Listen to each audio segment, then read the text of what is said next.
Hey, Darvin, what did you identify as the adjustments that Warriors made, or having Steph more on the ball and having Draymond on AD, and how did you feel like you guys responded to that? We went out again, we expected either a rotational change or expected something else from defensively, but I think the biggest thing was the rotational change. We didn't see Gary Payton II early. They started off with JaMychal bringing Looney off the bench, so we anticipated something like that. But, for us, I think just our stagnation, I felt like, I still have to go back and watch the game. But my gut feeling, my instincts tell to me that my eyes saw us settle a little bit. We mishandled the ball some early. We were right there early on, neck and neck. But a couple of possessions got away from us early. And I just thought they did a good job of crowding the paint and not allowing us, trying to prevent us from playing downhill as much. And that in turn affects what we do at the free throw line. So we'll go back to the drawing board and look at different ways we can sustain what we did well and what we've done well over the course of these first two games, and then look at what we can possibly do better. Of course, new series now, but you lose game 2 in Memphis after winning game 1. You get back home. Is there a different type of a sense of your team and how you think that you will respond, and how different are these series than what these opponent challenges are? And I fully anticipate our team to respond in the right way. Darvin, 11 points tonight, 11 shots, 1 free throw attempt. What did you make of Draymond's defense against him? And you referenced crowding the paint. They obviously, anytime he was rolling or trying to catch the ball, there was 2-3 guys around him at all times. Dre, he's going to do his work early. And, it's the reason why he's a perennial all defensive player. He's going to force tough catches, and when he's on the ball, he's his own ball activity second to none, and he's a good communicator when if A is not trying to go at him, we're going into a secondary action after getting the ball to A. He's great about that, whether he has to switch or talk his guy through the scenario. He's been top shelf his entire career in that regard. So again, we got to go back and look at ways we can move A around, put him in different spacing, different actions, and just try to diversify his attack. Darvin, you guys went the entire postseason from the playing round, first round, and game 1 against Golden State without allowing 40 in a quarter, and you do it second and third quarter today. Where do you think your defense wasn't up to snuff tonight? I mean, I just think just being ready from the ball leaving our shooters' hands, sprinting back in transition, getting matched up, communicating.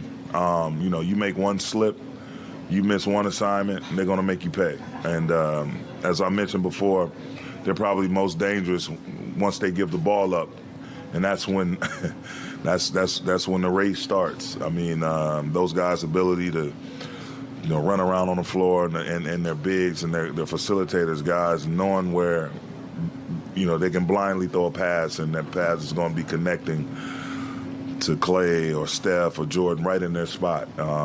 And they have a lot of pride, a ton of pride. They're a championship ball club for a reason. And, after game 1, we fully anticipated them to come out and throw some haymakers, which they did. And, Clay got off. He was seeing the ball go in early and often. So, again, we got our work cut out for us. But, you don't get to this point in the season by it being easy. You have to buckle down, do your homework, look at ways, the W's and L's, the wisdom and losses, lessons, and look at ways you can get better from it and try not to make the same mistakes twice. Darvin, I believe that this is the 16th game in the postseason now where the team that was at home and lost the first game came back and won the second game. What's that kind of say about just the postseason and the intensity of it?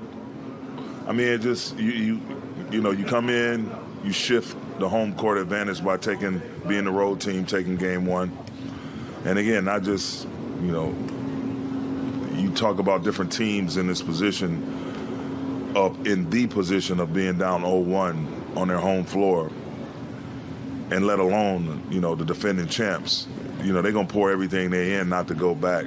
to the road team's home down 0-2, and just simple mathematics. So we expected them. We expected it to be a tough series, even though we came away with game one. That was a hard-fought win, and we expected them to come out today guns blazing. So it shows you the guys' ability to the teams and the individual players, their ability to take their intensity and their focus up a notch when their back's against the wall, so to speak. Darvin, Clay has gotten loose here in these two games. What does Austin need to do defensively to try to limit the attempts? And I guess how big of a concern is that as this series moves on? I mean, it was a concern from the outset. I mean, and not just for Austin, for our entire ball club, man. These guys, they shoot the three ball at an alarming rate, and their clip in which they make them is also alarming if you're having to try to defend it and stop it. And, many times in transition or different actions, you tend to have a late switch or early switch. You get cross-matched. So no one guy is going to stop Steph Curry or Klay Thompson.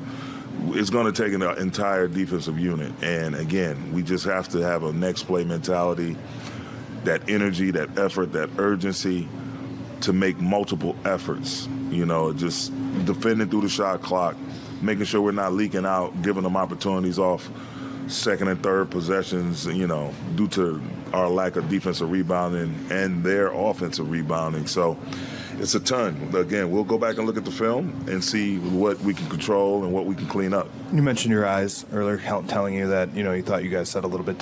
What did your eyes say about the energy level of your guys tonight? I mean, the biggest thing I told them before was, not to fight that sensation of contentment, complacency. You know what I mean? It just, I don't know if it was that, but, you could tell they came out just ready to try to secure a game and not go back to our place down 0-2. I thought our guys were ready to compete.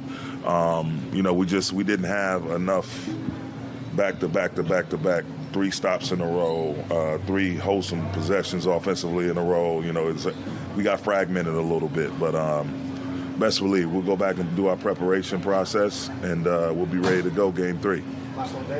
Darvin, you guys, I guess, got more free throw attempts in the fourth quarter, but through the first 3 quarters it was like 9 or 10 or something like that, and you took more threes than you did in game 1, but still had the majority of your shots 2-pointers. I didn't know if you had any thoughts on the discrepancy in that area between game 1 and 2. I have zero thoughts. I get paid to coach, and I'm trying to for my team, and anything officials related, that's on the league to look at and try to be as fair and consistent as possible for both teams. Thanks, Coach. Yep.